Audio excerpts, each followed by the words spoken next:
السلام علیکم every one. جنت کے پتے ناول کی یہ 26 ایپیسوڈ ہے. چلیے شروع کرتے ہیں. ساری بتیاں گل ہو گئیں. ہر طرف اندھیرا اور سناٹا چھا گیا. صرف کیمرہ مین کے کیمروں کی فلیش لائٹ کی روشنی رہ گئی. پھر مایوسی، غصے بھری مزمل سی آوازیں بلند ہوئیں. موبائل کی ٹارچ آن ہوئی. کسی نے بھاگ کر برآمدے کی یو پی ایس کی ٹیوب لائٹ جلائی تو مدھم سفید روشنی برآمدے میں پھیل گئی. رضا، فاروق، داور وغیرہ کو ان کی ماؤں نے آوازیں دیں. جنریٹر آٹومیٹک تھا، پھر کیوں نہیں چلا؟ کوئی تو جنریٹر چلائے. ہر طرف اکتاہٹ بھری آوازیں سنائی دینے لگیں. لڑکے بھاگ کر برآمدے میں آئے اور فاروق نے جلدی سے آگے بڑھ کر جنریٹر چلانے کی کوشش کی، مگر اس کا انجن مردہ پڑا رہا. اچھے بھلے فنکشن میں بدمزگی سی ہو گئی. ہر طرف بے چینی اور اضطراب بڑھتا جا رہا تھا. ہر میز پر ایک ٹمٹماتی موبائل کی ٹارچ جگمگا رہی تھی. پتہ نہیں ابا، پتہ نہیں چل رہا. داور بھائی نے بھی 2-4 دفعہ کوشش کی مگر بے سود. وہ ہاتھ جوڑ کر مایوسی سے کہتے ہوئے کھڑے ہوئے. ابا اور تایا فرقان بھی برآمدے کے ستونوں کے پاس آن کھڑے ہوئے. حیا کی ٹیبل جو کہ برآمدے سے بہت قریب تھی، اس لیے وہ گردن موڑ کر بیٹھی سب کچھ دیکھ رہی تھی. جاؤ مکینک کو بلا کر لاؤ یا دوسرے جنریٹر کا بندوبست کرو جلدی. تایا فرقان برہمی سے ڈانٹتے اپنے بیٹوں کو دوڑا رہے تھے. کوئی ادھر بھاگا تو کوئی ادھر. ہر طرف ایک شرمندگی اور بیزاری پھیل گئی تھی. وہ ایک کہنی میز پہ ٹکائے، تھوڑی ہتھیلی پہ رکھے گردن ترچھی کر کے برآمدے کو دیکھے گئی، جہاں مدھم سی روشنی میں رکھا جنریٹر دکھائی دے رہا تھا. قریب ہی تایا فرقان اور سلیمان صاحب کھڑے قدرے متعصب سے آپس میں کچھ کہہ رہے تھے. دفتر ذرا چوکی. اس نے جیحان کو برآمدے کے نزدیک چڑھتے دیکھا. تایا فرقان اور ابا نے اسے نہیں دیکھا تھا. وہ آپس میں مصروف تھے. وہ خاموشی سے آستین مزید پیچھے موڑتے ہوئے آگے بڑھا اور جنریٹر کے سامنے ایک پنجے اور ایک گھٹنے کے بل بیٹھا.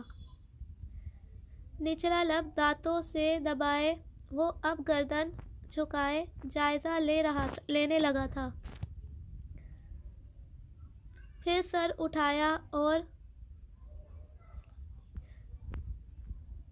متلاشی نگاہوں سے ادھر ادھر دیکھا. قریب سے افراتفری کے عالم میں ثنا اندر جاتی دکھائی دی. اس نے ثنا کو آواز دی. وہ ٹھٹک کر رکی.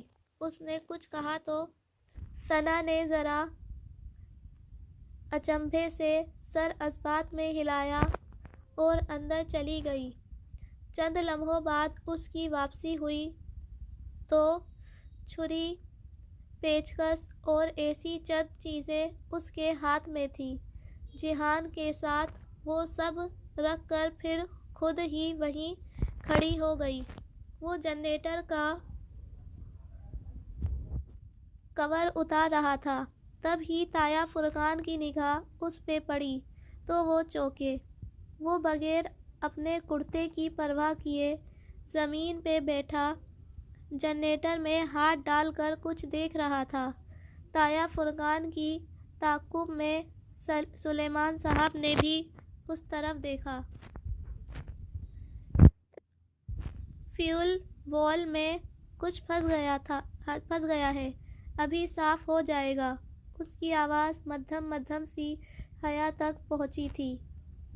ثنا بہت حیرت، بہت متاثر سی اس کے ساتھ کھڑی اس کو کام کرتے دیکھ رہی تھی، جو بالکل کسی ماہر میکینک کے انداز میں بہت مہارت سے تارے ادھر ادھر کر رہا تھا۔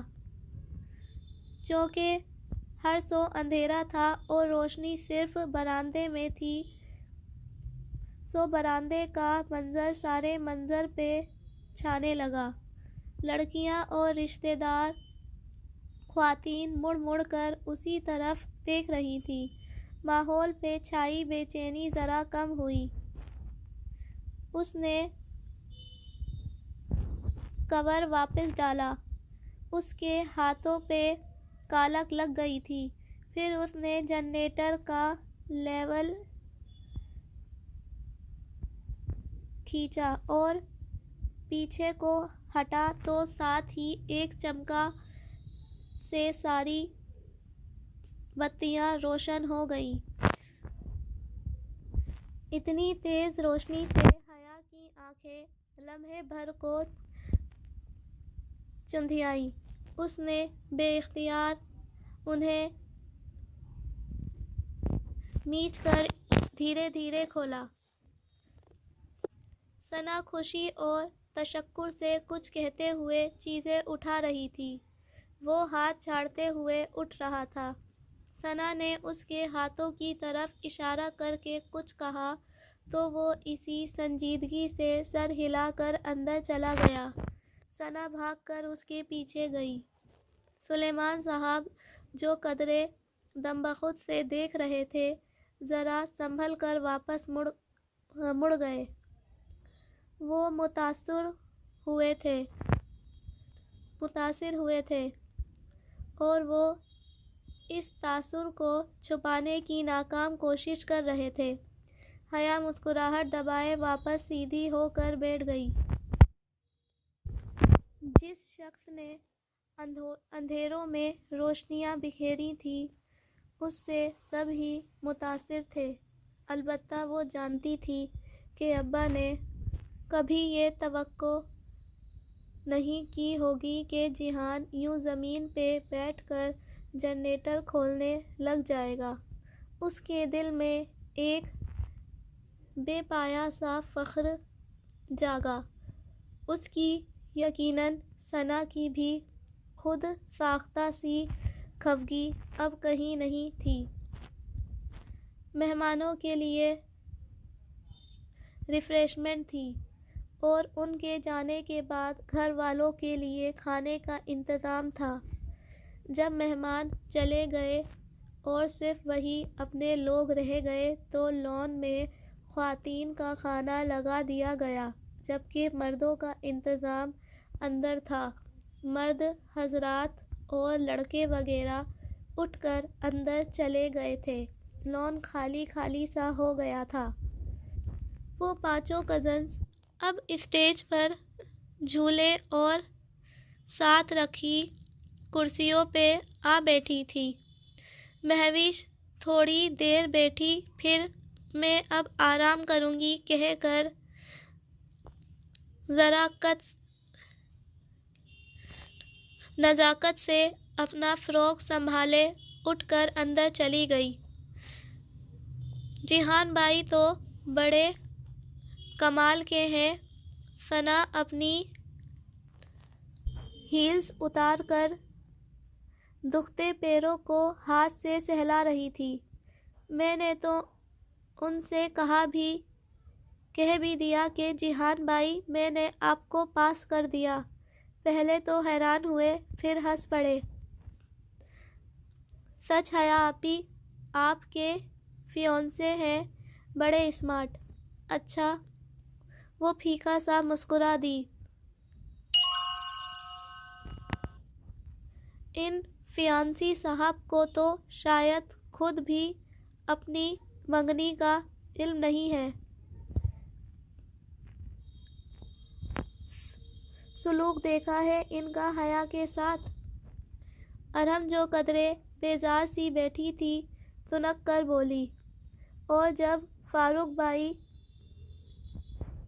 مکینک کو لا ہی رہے تھے تو کیا ضرورت تھی بھرے مجمع میں الیکٹریشین بننے کی؟ لوگ بھی کیا سوچتے ہوں گے، ترکی سے یہی سیکھ کر آئے ہیں۔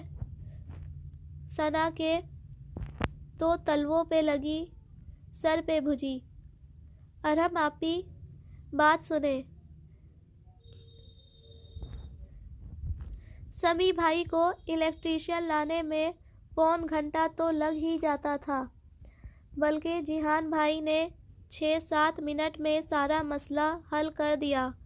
اور امیج کی کیا بات ہے، لوگ تو امپریس ہی ہوئے ہوں گے۔ ہاں، بہت امپریس ہوئے ہوں گے کہ ہمارا ٹرکش گزن باورچی ہونے کے ساتھ ساتھ مکینک بھی ہے۔ ارحم بڑے تمسخر سے ہنس کر اٹھ گئی۔ ثنا نے غصے بھری نگاہوں سے اسے جاتا دیکھا۔ ارحم آپی بھی نا ہر وقت مرچیں ہی چباتی رہتی ہیں۔ اچھا جانے دو، اس کی تو عادت ہے۔ تم مجھے آج کی پکچرز دکھاؤ، اس کے بعد کھانا کھائیں گے، اس نے کہا تو ثنا سر ہلاتی اٹھ کھڑی ہوئی۔ وہ دونوں ساتھ ساتھ چلتی اندر آئی تھیں۔ لانچ میں سارے مرد حضرات بیٹھے تھے، جیحان بھی ادھر ہی تھا، ایک سنگل صوفے پہ بیٹھا۔ وہ غور سے داور بھائی کی باتیں سن رہا تھا، جو وہ اپنے مخصوص انداز میں بآواز بلند کر رہے تھے۔ وہ دونوں تیز تیز چلتی لانچ کے سرے پہ بنے دروازے تک آئیں۔ وہ باہر کھڑی رہ گئی جبکہ ثنا نے دھیرے سے دروازہ کھول کر اندر جھانکا۔ وہ مہوش کا کمرہ تھا، جس کے اندر ثنا کا کیمرہ رکھا تھا۔ نائٹ بلب کی مدھم روشنی میں بیڈ پہ لیٹی، آنکھوں پہ بازو رکھے مہوش نظر آ رہی تھی۔ ثنا دبے قدموں اندر گئی اور ڈریسنگ ٹیبل سے کیمرہ اٹھایا۔ آہٹ پہ مہوش نے بازو ہٹایا۔ کیا ہے ثنا، سونے دو نا مجھے، وہ تنک کر بولی۔ سوری آپی، بس جا رہی ہوں۔ ثنا کیمرہ اٹھا کر جلدی سے باہر آئی اور دروازہ بند کیا۔ ایک تو مہوش آپی بھی نا، وہ ذرا خفگی سے کہتی، اس کے ساتھ کچن کی جانب بڑھ گئی۔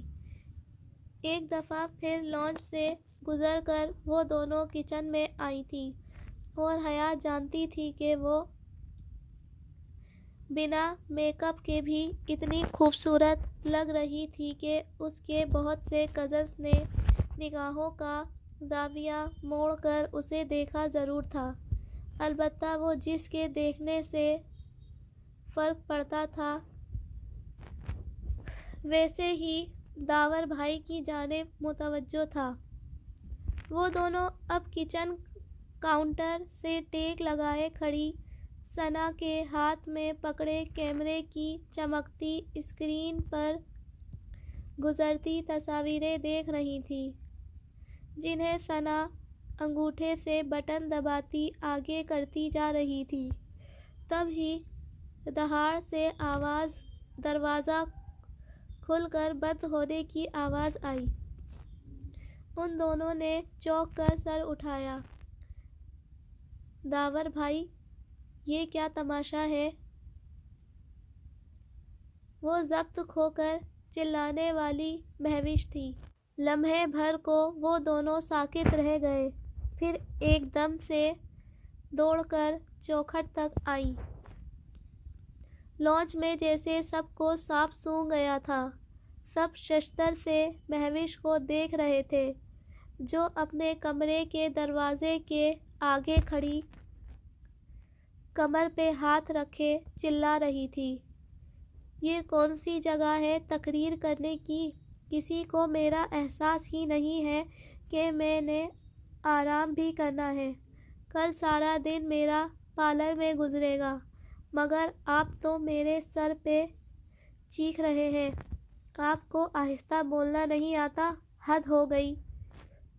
وہ پیر پٹک کر واپس مڑی اور اپنے پیچھے اسی دہاڑ سے دروازہ بند کیا۔ لانچ میں ایک دم موت کا سناٹا چھایا تھا۔ سب کو جھٹکا لگا تھا کہ بیان سے باہر تھا۔ پھر ایک دم سے جیحان اٹھا۔ داور فاروق، مجھے گھر ڈراپ کر دو گے یا میں تم میں سے کسی کی کار لے جاؤں؟ وہ تنے ہوئے نقوش کے ساتھ بہت قطعیت سے پوچھ رہا تھا۔ اس کے سوال پہ سلیمان صاحب، تایا فرقان اور ان کے تینوں بیٹے جھٹکے سے اٹھے۔ وہ جو اب سننے کے لیے نہیں رکا، تیزی سے بیرونی دروازے کی طرف بڑھ گیا۔ وہ سب کی میت میں باہر نکل گئے۔ ذرا پریشان سے زاہد چچا اور رضا بھی اس کے پیچھے لپکے۔ مہوش آپی، آئی کانٹ بلیو دس۔ ثنا نے بے حد تحریر سے نفی میں سر ہلایا۔ اس کی آنکھیں ڈبڈبا گئی تھیں۔ حیا نے افسوس سے اسے دیکھا اور پھر خالی پڑے لانچ کو۔ ابا لوگ بہت غصے میں گئے ہیں۔ مجھے لگتا ہے وہ ہمیں چلنے کا کہیں گے۔ اسی پل اس کا فون بجنے لگا۔ اس نے موبائل سامنے کیا۔ ابا کالنگ۔ باہر پہنچنے کا بلاوا آ گیا تھا۔ سوری ثنا۔ اس نے بے بسی سے شانے اچکائے، پھر اس کا کندھا تھپتھپایا۔ کل شام کے فنکشن تک سب کا غصہ اتر چکا ہوگا، فکر نہ کرنا۔ اچھا کہہ کر وہ تیزی سے باہر لپکی۔ سب سونے جا چکے تھے اور وہ اپنے کمرے میں آئینے کے سامنے کھڑی پراندے کو الٹ پلٹ کر دیکھ رہی تھی۔ سونیا نے کافی سخت باندھا تھا، گرے کھل کے نہیں دے رہی تھی۔ بالآخر پراندہ چھوڑ کر اس نے پیشانی پہ جھولتے ٹیکے کو کھینچنے کے لیے چھوا ہی تھا کہ دروازے پہ دستک ہوئی۔ اس نے ٹیکا چھوڑا اور پھر حیرت سے دروازے کو دیکھتی اس تک آئی۔ ابا تو سونے چلے گئے تھے۔ پھر اس نے دروازہ کھولا۔ سامنے جیحان کھڑا تھا۔ سوری، تم سو تو نہیں گئی تھی؟ وہ قدرے جھجک کر بولا۔ سیاہ ٹراؤزر کے اوپر آدھی آستین والی سفید ٹی شرٹ پہنے وہ وہی ترکی والا جیحان لگ رہا تھا۔ نہیں، تم بتاؤ، خیریت؟ وہاں ابھی میں لانچ میں بیٹھا تھا تو وہ فرقان ماموں کی بیٹی آئی تھی۔ ارحم؟ اس نے ذرا حیرت سے سوالیہ آبرو اٹھایا۔ ہاں وہی۔ تمہارا فون اور پرس میز پر رکھا تھا۔ اس نے فون اٹھا کر مجھ سے کہا کہ اسے ایک کال کرنی ہے، ابھی 5 منٹ میں فون لا دے گی، مگر اب اس نے کلائی پہ باندھی گھڑی دیکھی۔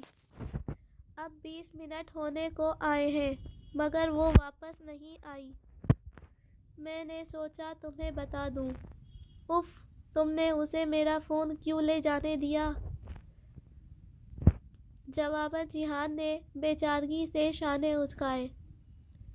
اس نے مجھ سے اجازت نہیں مانگی تھی اور میں اسے کیسے روک سکتا تھا؟ مجھے تو فرقان ماموں کی فیملی سے ویسے ہی بہت ڈر لگتا ہے۔ کیوں؟ وہ چونکی، کیونکہ وہ سرخ مرچ کا استعمال زیادہ کرتے ہیں۔ وہ گہری سانس لے کر بولا تو وہ بے اختیار ہنس دی، اور یہ ترکی سے آنے کے بعد پہلی دفعہ تھا جب وہ یوں پورے دل سے ہنسی تھی۔ سرخ مرچ کا استعمال ہمیں بھی آتا ہے۔ تم ادھر ہی ٹھہرو، میں ذرا ارحم سے فون لے آؤں۔ اور آج تو ویسے ہی ارحم کی طرف اس کے بہت سے حساب اکٹھے ہو گئے تھے۔ اچھا، میں انتظار کر رہا ہوں، وہ مسکرا کر کہتا صوفے پر بیٹھ گیا اور وہ باہر چلی گئی۔ تایا فرقان کے لانچ میں سب ہی موجود تھے سوائے ارحم اور سونیا کے۔ تایا ابا بہت پرملال انداز سے نفی میں سر ہلاتے کچھ کہہ رہے تھے، شاید آج والے واقعے کا تذکرہ۔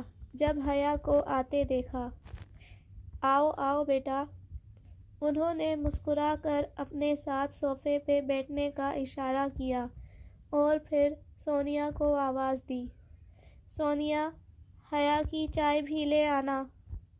جی اچھا ابا، سونیا نے جواباً کچن سے آواز لگائی۔ نہیں تایا ابا، میں چائے نہیں پیوں گی، بس اب سونے ہی جا رہی تھی، وہ بے یقینی سے کہتی تایا ابا کے ساتھ صوفے پر آ بیٹھی۔ ان کی گھریلو سیاستیں اور وقتی طنز و تیکھی باتیں ایک طرف، تایا فرقان اس سے پیار بھی بہت کرتے تھے، اور آج مہوش کی بدتمیزی پہ جہاں وہ دکھی تھے وہاں انہیں حیا کی قدر بھی آئی تھی۔ ابا سو گئے ہیں تمہارے؟ جی کب کے، میں بس ذرا ارحم سے فون لینے آئی تھی۔ فون کیوں؟ تایا ابا بری طرح چونکے۔ سائمہ تائی بھی ٹھٹک کر اسے دیکھنے لگی۔ ارحم کو کوئی کال کرنی تھی تو وہ میرا فون لے گئی تھی، مگر ابھی مجھے اپنی فرینڈ کو میسج کرنا ہے، سوچا فون لے لوں، وہ بہت سادگی سے کہہ رہی تھی۔ تایا کے چہرے کا رنگ فوراً ہی بدل گیا تھا، نرمی کی جگہ سختی نے لے لی تھی۔ ارحم، ارحم، انہوں نے بلند آواز میں پکارا۔ جی ابا، وہ دوپٹہ سنبھالتی بھاگتی ہوئی آئی، مگر حیا کو بیٹھے دیکھ کر اس کا رنگ ایک دم سے فک ہوا۔ حیا کا فون اسے واپس دو، تایا نے اسے کڑی نگاہوں سے گھورتے ہوئے بڑے ضبط سے کہا۔ جی وہ فضا کو میسج کرنا تھا تو وہ ہکلا گئی۔ تایا اتنی شعلہبار نگاہوں سے اسے دیکھ رہے تھے کہ وہ رکی نہیں، الٹے قدموں واپس مڑی اور چند ہی لمحوں بعد فون لا کر حیا کو تھمایا اور ساتھ ہی ایک کینہ توز نگاہ اس پہ ڈالی تھی، گویا کچا چبا جانا چاہتی ہو۔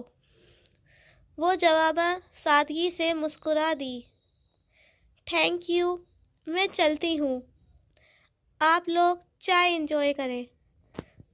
وہ فون لے کر وہاں سے اٹھ آئی اور وہ جانتی تھی کہ اب چائے انہوں نے خاک انجوائے کرنی تھی۔ واپس لانچ میں آتے ہوئے اس نے موبائل کا لاک چینج کیا۔ میسج اور کال لاگ بالکل کلیئر تھا، سارا کال ریکارڈ غائب۔ ارحم کی بچی، اسے ارم پہ بے طرح سے غصہ آیا۔ کال ریکارڈز میں موجود تمام نمبرز اس کے پاس محفوظ ہی تھے، البتہ جب وہ ترک فون ریسٹورنٹ چھوڑ آئی تھی بیوقدہ جانے سے قبل، تو اس کے اسی پاکستانی موبائل پہ عبدالرحمن پاشا کا فون آیا تھا۔ اس کا نمبر اس نے محفوظ نہیں کیا تھا، وہ بس کال لاگ پہ پڑا رہ گیا تھا۔ اب وہ مٹ گیا تھا۔ چلو خیر، اس نے کون سا کبھی ARP کو کال کرتی تھی۔ جیحان صوفے پہ اسی طرح بیٹھا تھا۔ اسے آتا دیکھ کر اٹھ کھڑا ہوا۔ کیسے ملا؟ مرچوں کے استعمال سے۔ اس کی نگاہیں حیا کے چہرے میں پکڑے حیا کے ہاتھ میں پکڑے موبائل پر تھی۔ نہیں، جہاں شکر کے استعمال سے بات بن جائے ہم وہاں مرچیں ضائع نہیں کرتے۔ ویسے پاکستان کے لوگ دل کے بہت اچھے ہیں۔ ایک کزن بغیر پوچھے فون اٹھا لیتی ہے، ایک بہت عزت سے بغیر کھانا کھلائے گھر سے نکالتی ہے، اور ایک کھانا بھی نہیں پوچھتی۔ او خدایا، اس نے بے اختیار ماتھے کو چھوا۔ تم نے کھانا نہیں کھایا؟ ہاں کھاتا، وہاں تو ابھی لگا ہی کہاں کھاتا، وہاں تو ابھی لگا ہی نہیں تھا، اور یہاں گھر کی دونوں خاتونوں نے پوچھا ہی نہیں۔ اور اس کی بات مکمل ہونے سے پہلے ہی کچن کی طرف آئی اور فریج کھولا۔ آج وہاں کھانا تھا تو کچھ بنایا ہی نہیں۔ ہمارے ہاں رات کا سالن اگلے دن کوئی نہیں کھاتا۔ ٹھہرو، میں انڈے بنا لیتی ہوں۔ اسے یاد آیا، کھانا تو اس نے بھی نہیں کھایا تھا، مگر اسے اتنی بھوک نہیں تھی۔ انڈوں کا خانہ کھولا تو اندر 2 ہی انڈے رکھے تھے۔ اسے بے پناہ شرمندگی ہوئی۔ ان 2 انڈوں سے تو کچھ بھی نہیں بنے گا، اس نے خفت سے کہتے ہوئے فریج کا دروازہ بند کیا۔ جیحان نے جیسے اس پر افسوس کرتے ہوئے سر نفی میں ہلایا۔ تمہیں شاید بھول گیا ہے کہ تم استنبول کے بہترین شیف میں سے ایک سے بات کر رہی ہو۔ آرام سے بیٹھ جاؤ ادھر کرسی پہ، میں خود بنا لوں گا سب کچھ۔ اس نے اپنا